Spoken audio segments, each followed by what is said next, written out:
Chapter 2. The Mirror. Delwyn was deep in the pit of sleep, with the shadows of the cypress waving across her pale, still face. She'd left the curtains open to watch the full moon as she drifted off to sleep. At first there were no dreams, just the nothingness of limbo, but then the tiny sparks of hypnagogia filtered through, with images flashing in spasms. A grotesque and menacing face covered with feathers of all colours came rushing at her.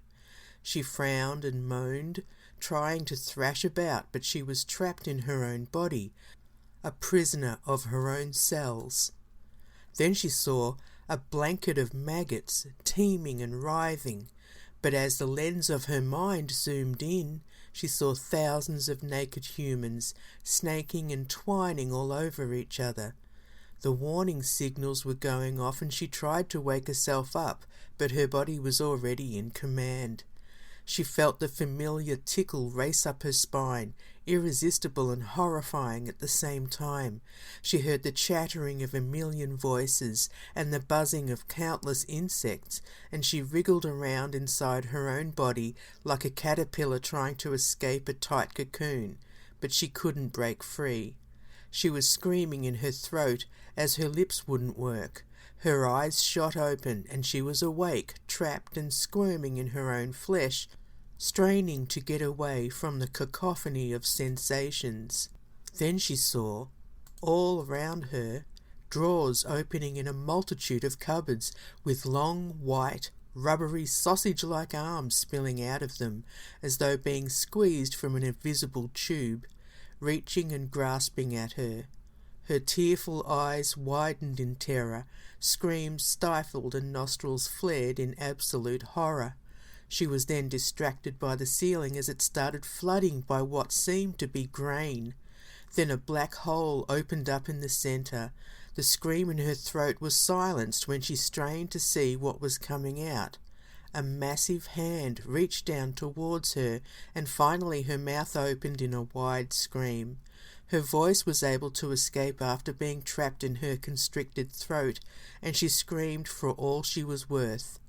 The hand tried to grab her as she leapt out of bed and rolled onto the floor, her feet giving way. When she dragged herself up and spun around, she saw that the room was back to normal again.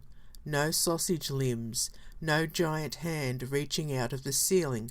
Her throat was still raw and her heart was still racing.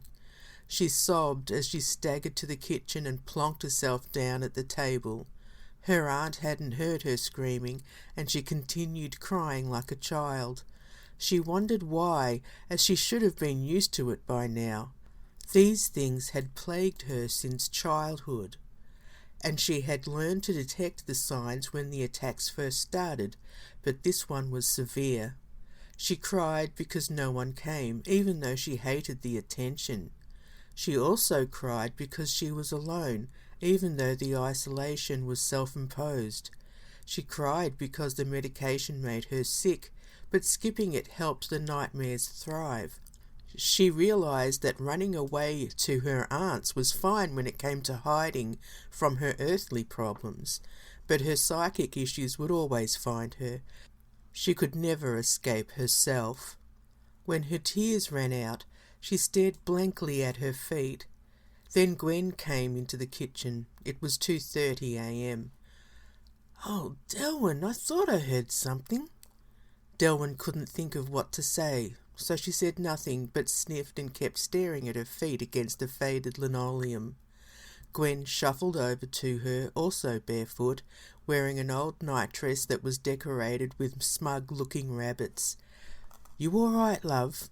She put her warm, soft hand on Delwyn's chilled shoulder.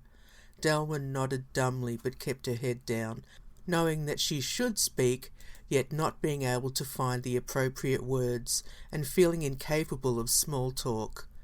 Gwen went over to the stove, picked up the kettle and shook it to check the water level. She looked back over her shoulder at Delwyn, remembering when she was younger, full of life, bouncing and frothing with ideas, excited to be alive. She had been infectious to be around. In her teens and even in her early 20s, Delwyn had been hard to keep up with and had always sapped the older woman's energy.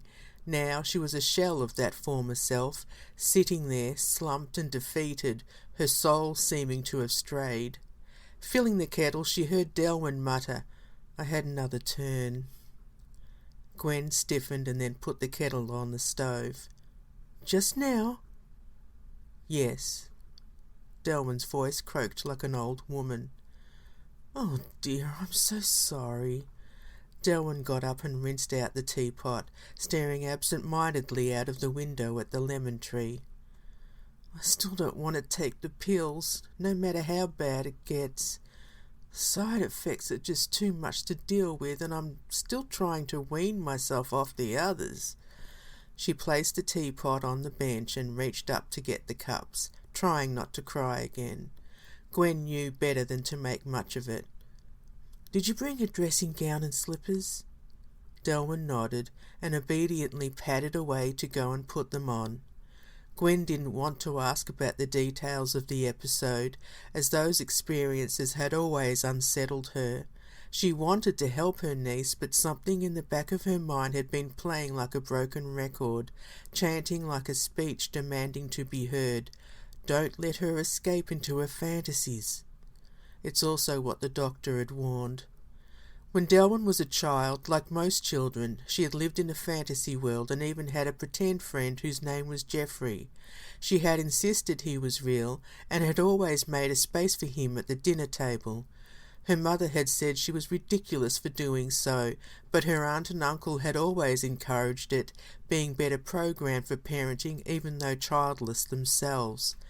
She was forever running off into the woods by herself, staying out all day, amusing herself with stories and adventures, usually without involving other children, as she advised that they messed things up and didn't understand. Only Greg, her childhood friend from the neighbouring farm, was allowed to go on adventures with her. When she visited, they'd been firm friends, always getting into mischief together. Gwen was surprised when Delwyn came back into the room, as she herself had gone into a daydream of years gone by. Delwyn didn't bother retelling the event, but changed the subject altogether, asking about chores and how she was going to earn her keep. "We've already discussed that, love. For at least the first few weeks you need to just settle in and relax. Your doctor said that the change of scenery should do you good, like a holiday. Then we'll figure out how you can help around the farm." Delwyn frowned, as she didn't want to be seen as a freeloader. "I can't just lay around all day." She started twirling her long hair, something she did when anxious. Gwen smiled warmly and poured the boiling water into the teapot. "Right, take long walks, explore. You used to love doing that." Delwyn smiled weakly, loving her aunt's infinite patience. "I don't deserve you, I really don't." Gwen shrugged and laughed quietly. "Oh, go on." "No, really, you don't know how you've saved me." Tears welled up in Delwyn's dark hazel eyes, and she suddenly lunged at her aunt with a rush of love. They hugged and cooed quietly. Gwen squeezed her and said, "Silly girl." "I can't help it." Delwyn swept away the tears and smiled gratefully. They drank their tea and smoked, talking about the farm and how things had become more difficult over the years since Uncle Sean had passed away, and how diversification wasn't Gwen's strong point.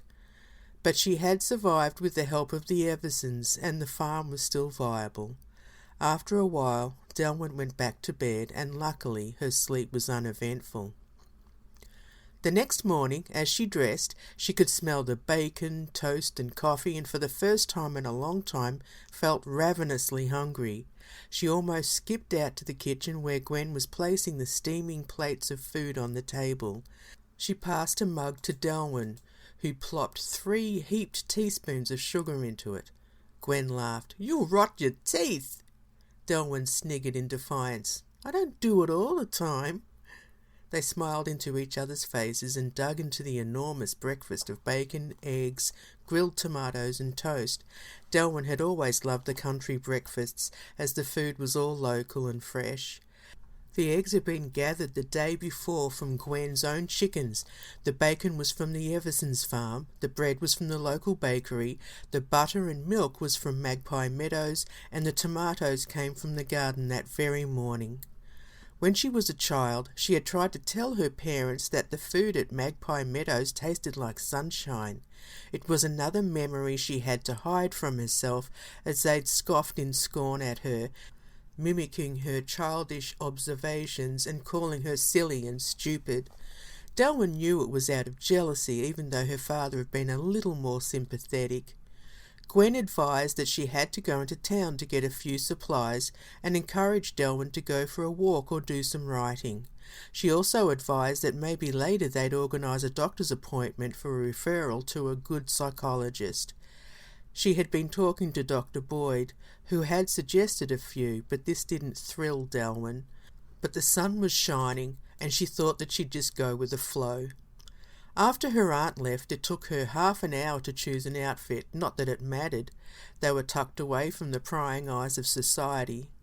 Pants of some sort were necessary, due to the endless variety of bugs that could make their way up the legs. She chose jeans, her faithful desert boots, a t-shirt and a light cardigan.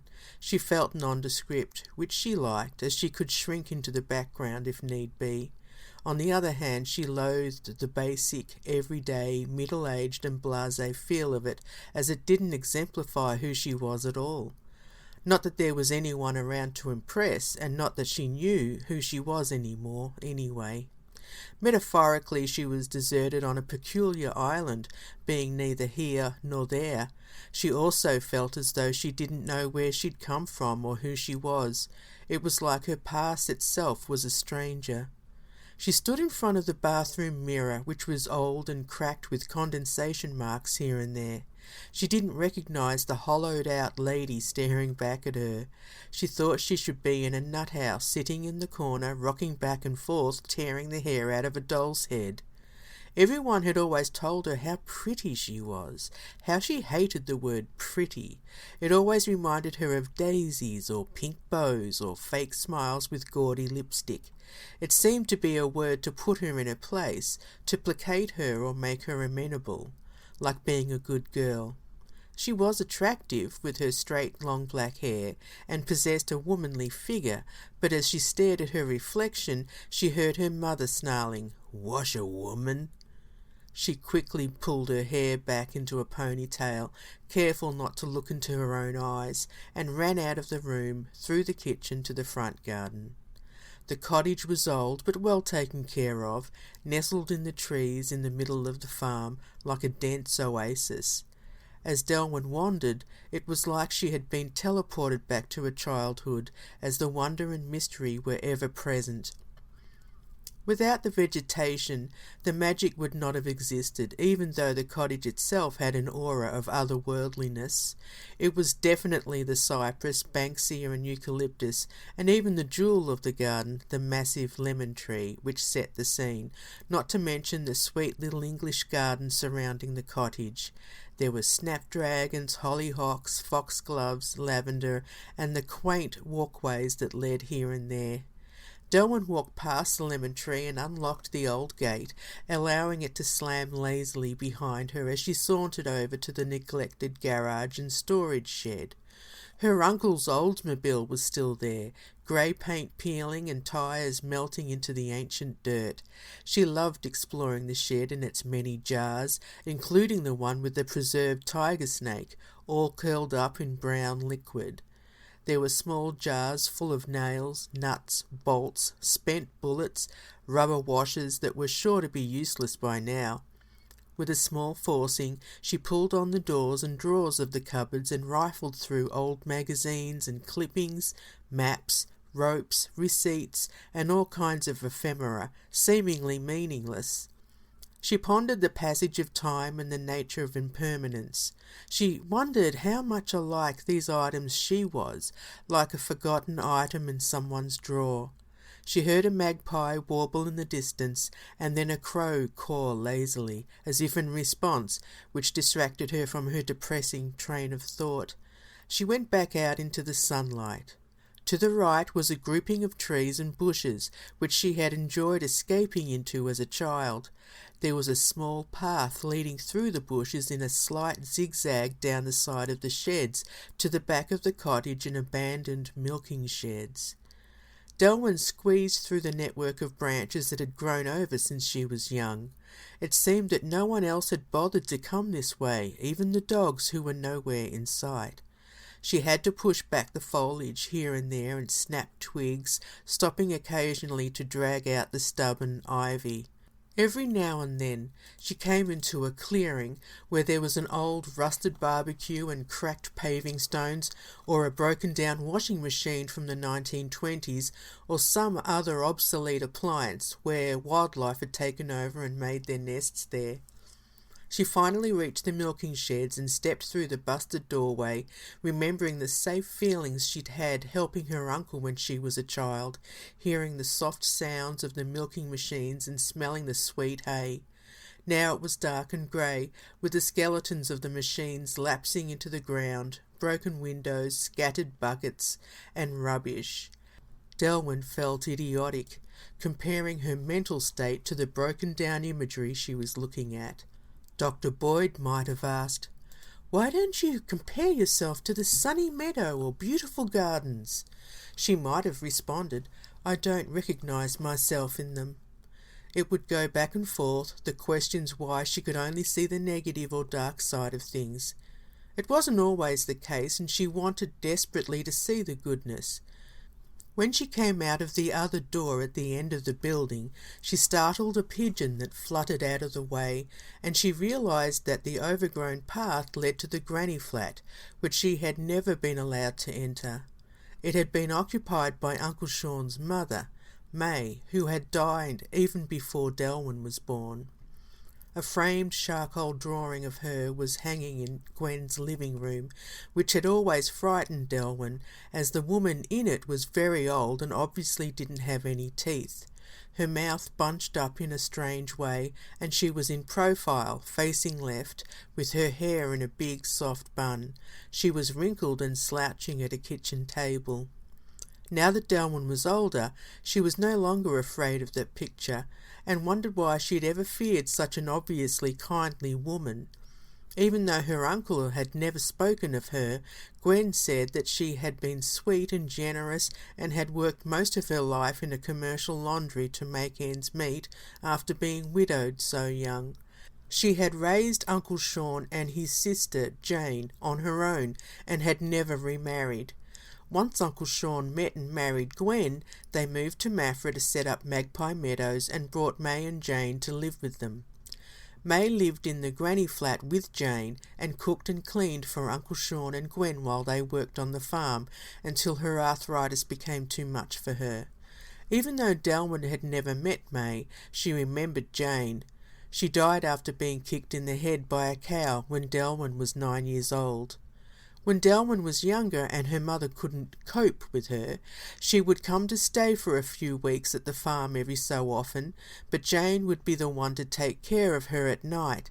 She had been afraid of Jane, as she was a tall, lumbering woman who was deaf and would make loud, frightening noises. She would stomp when she walked around the house, and all Delwyn's childish mind could think about was a loud ogress coming to get her. As an adult, she learned how Jane would not have hurt a fly, and how much she had adored Delwyn. It was just that May had kept her hidden from the outside world, and had never sent her to school, so she never learned to sign, and was kept at an infantile level mentally. At night, Jane would run the bath for Delwyn, and would hold the bathroom door open, hollering her name, which came out twisted, loud, and garbled. Her uncle would nod angrily at her and say, "Go on, your bath's ready." Delwyn would summon all the courage her small frame could muster, and then drag her little feet as though on her last walk to prison. Jane would be waiting at the end of the hallway, holding the bathroom door open and smiling with her plump cheeks rising. The gurgling glee escaping her drooling lips was a sound that also struck fear into Delwyn's little heart. As a child, it didn't matter how many times the adults scolded her for being fearful, or how many times they tried to explain that Jane was a gentle giant. Delwyn would quickly undress, scramble into the bath, and wouldn't relax until she could hear Jane's thumping steps receding down the hallway. After bath times, Jane would make cocoa and pour the hot drink into the thick glass mugs that were a pearlescent orange, and Delwyn would be a bit more at ease, seeing as the other adults were in close proximity. She would sit at the table with Jane, drinking until the cocoa was gone, but she always tried to make sure that she left a mouthful, as the bottom of the mugs had patterns on the glazing that resembled an eyelid, complete with eyelashes. In Delwyn's little mind, she thought that Jane's eyelid had magically superimposed itself there to take over her body. She pondered these odd memories as she stepped up to the door of the granny flat. It had been a long time since she'd been told to stay away from it, and she knew that since Uncle Sean had passed, it had been used to store old furniture. She didn't think that Gwen would mind her taking a look. It was overgrown with ivy, and on either side of the front door were the remains of 2 potted plants, now skeletons. The flat was built with old red bricks, and the window panes were a faded yellow. The pathway leading up to the front door was almost invisible due to the earth reclaiming its territory, and the 3 steps in front of the door were cracked, with stickleweed peeping through. Seashells had been glued to the front door, and some of them had fallen off, leaving outlines and shadows. Delwyn was dismayed to see the dried seahorses and crumbling starfish also stuck to the door, as these had always been her favourite sea creatures. She crept carefully up to the steps and tested them with her right toe to see if they would give way under her weight. They only moved a little with a scraping sound. She reached out to the doorknob and froze on the spot when the wind picked up behind her. She slowly turned her head, but nothing was there, apart from the cypress and eucalyptus creaking gently in the wind.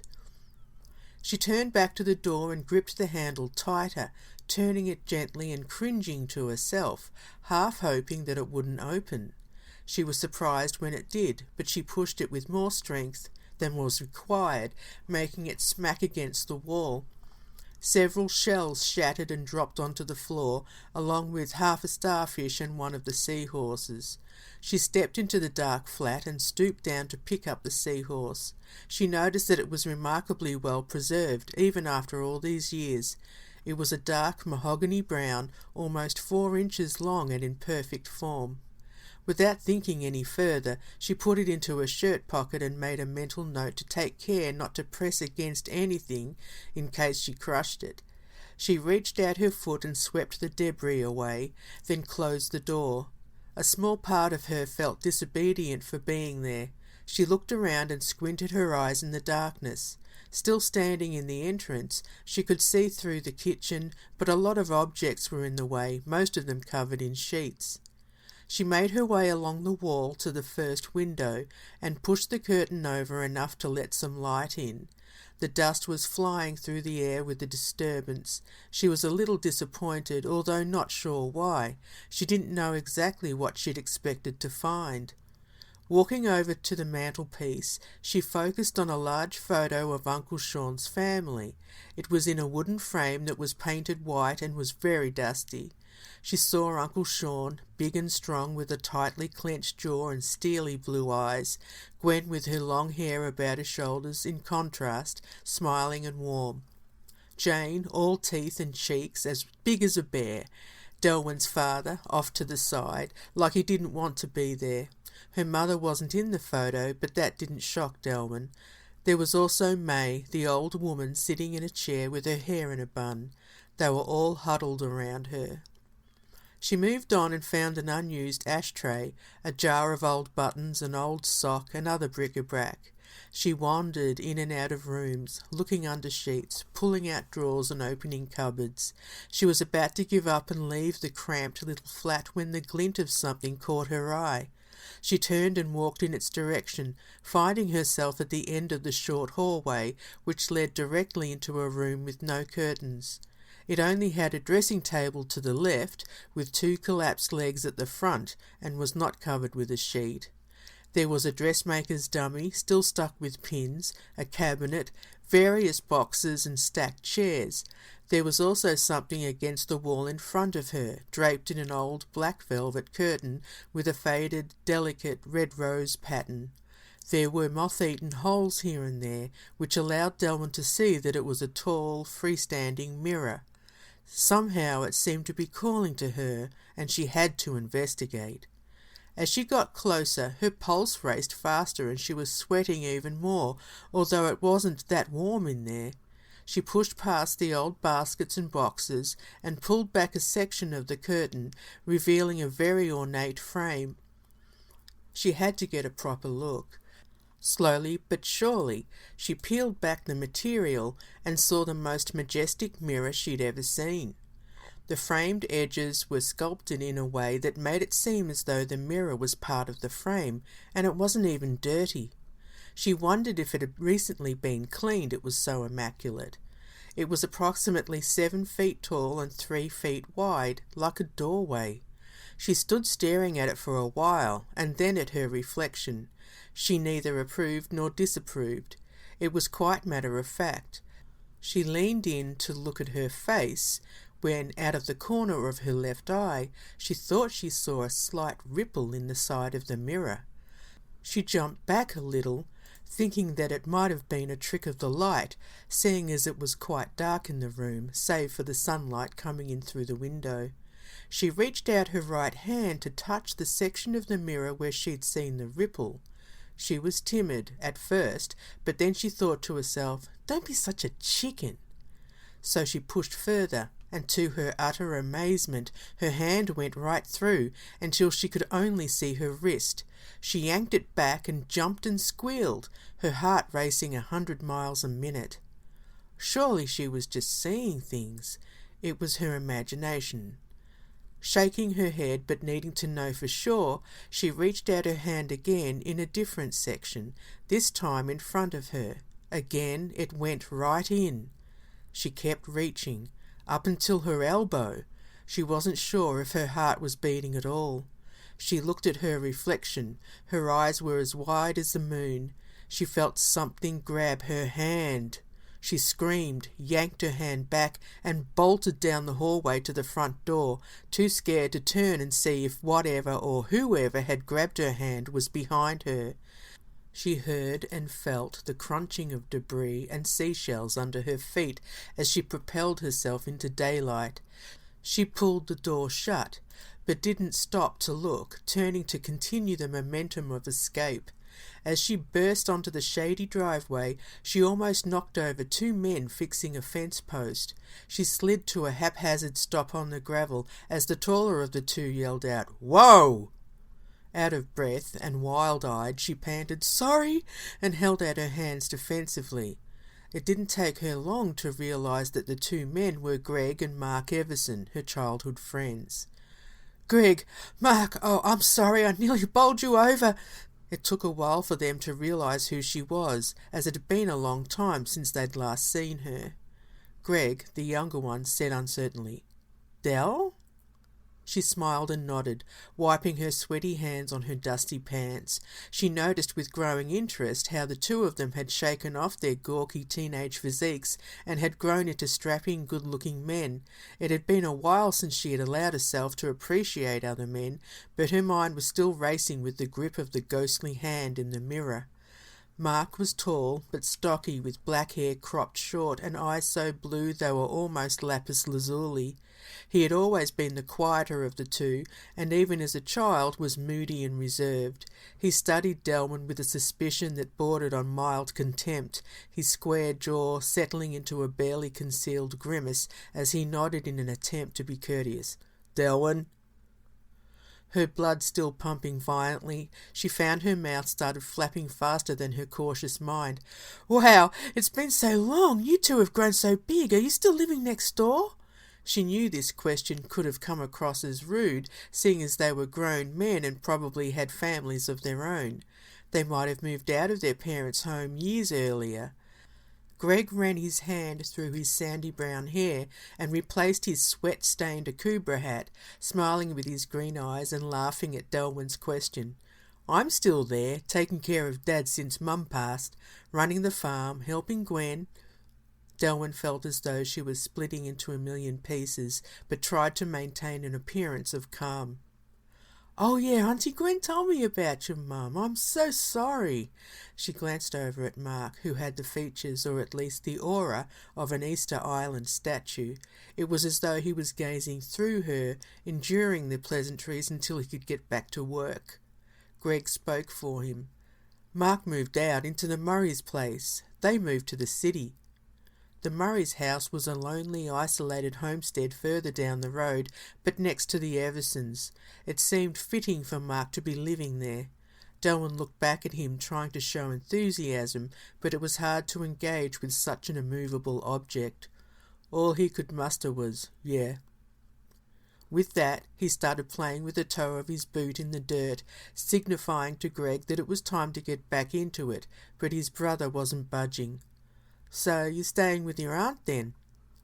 She felt the urge to yell about how she'd just experienced an otherworldly hand trying to drag her into a mirror. The small talk seemed so absurd, but she settled on telling them that she needed to use the bathroom. "Yes, sorry, but nature calls. I'll see you around," she yelled over her shoulder as she scrambled back up to the house. She heard Greg yell out, "See ya!" and the spades hitting the dirt, as the muffled voices drifted into the hot afternoon. She flew into the kitchen in a whirlwind, not knowing what to do with herself. Gwen was still out, and the house was quiet and still, with the scent of coffee and breakfast still lingering. She sat down at the table and fiddled with the salt and pepper shakers, going over and over in her rambling mind what had just occurred. Not being able to stay still, she lurched up towards the kitchen sink and looked out the window, straining her eyes to the right to see if she could spot the granny flat.